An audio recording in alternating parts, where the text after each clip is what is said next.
Nous sommes ici à Armero, une ville fantôme en Colombie.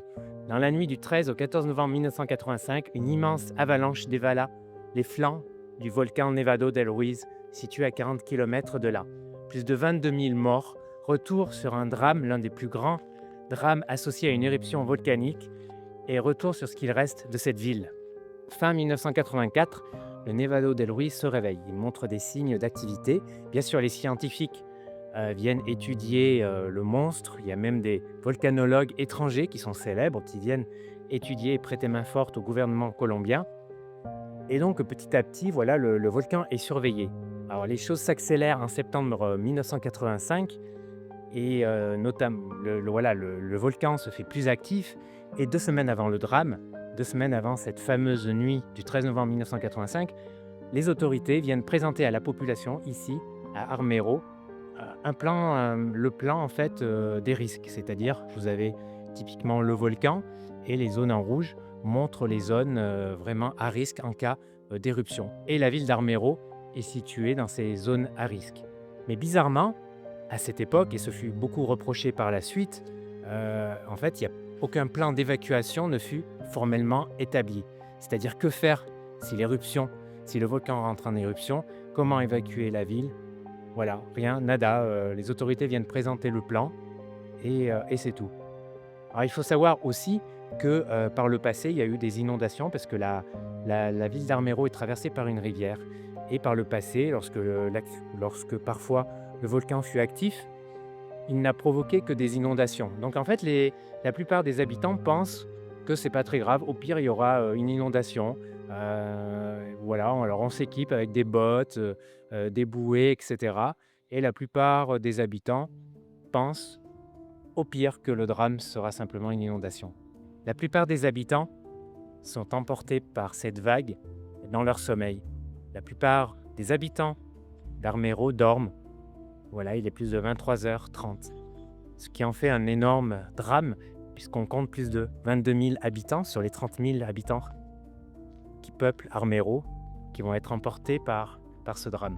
L'avalanche qui déboule des flancs du volcan va en fait suivre le lit de la rivière, cette rivière en fait qui arrive à Armero.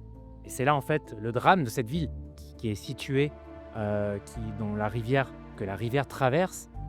Et cette avalanche arrive avec une énorme puissance en fait, et toutes les maisons, tous les édifices de la partie de cette ville qui est autour, qui est près de la rivière, vont être complètement détruits. Même l'église, voilà, il ne restera rien. Et cette partie, environ, disons, les 2 tiers d'Amero, voilà, c'est là où, bien sûr, il y aura le plus grand nombre de victimes, et c'est là où il ne reste plus rien actuellement, en fait. Tandis que l'autre partie, plus à l'est, bon, bien sûr, va être touchée par l'avalanche, de nombreux morts aussi, mais de nombreuses maisons resteront bon, plus ou moins sur pied en fait. Et c'est cette partie-là que vous pouvez voir, que vous avez vu dans les vidéos. Ces ruines sont situées dans cette partie que l'avalanche, qui a été un petit peu plus préservée en fait par l'avalanche. Ici au parc central, dans cette zone qui a été complètement dévastée par l'avalanche. En face, il y avait l'église. Vous voyez, il reste vraiment plus rien, aucun mur. Et sur ce parc central de la ville a été élevé un monument en hommage à ce drame. Et alors, un artiste local a créé ces bas-reliefs qui représentent la ville, en fait, les différentes parties de la ville que l'on pouvait voir à partir de ce parc. Et vous voyez, il y a ces édifices, ces maisons qui ont été faits en relief que l'on peut toucher.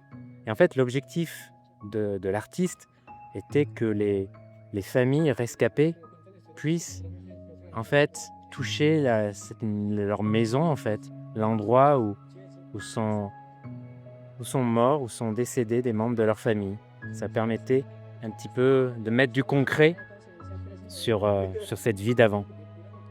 Dans cette partie près du parc central, donc cette partie de la ville qui a été complètement rasée par la force de l'avalanche, un seul, un seul petit bâtiment, entre guillemets, a survécu. C'est le coffre-fort qui était dans l'agence Banque de Colombie. C'est le seul petit édifice qui a survécu à ce désastre. Et vous le voyez juste derrière moi.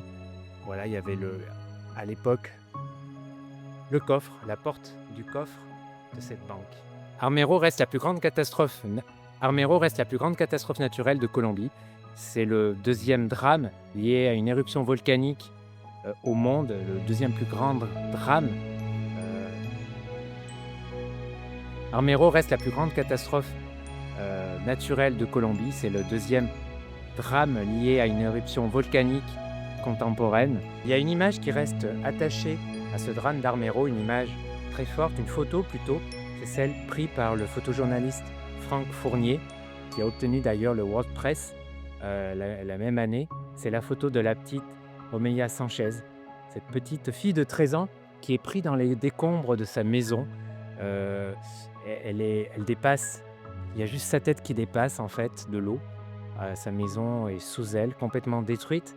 Et le drame, c'est qu'on n'arrive pas à la sortir de là. Elle est coincée, elle est blessée à la hanche. Sa blessure s'infecte et elle va mettre plus de 60 heures, malheureusement, à décéder avant qu'on puisse la sortir de là. Dans le drame, c'est passé à Armero, quelques jours après la destruction de la ville. De nombreux orphelins, bien sûr, ont été pris en charge par les services de l'État.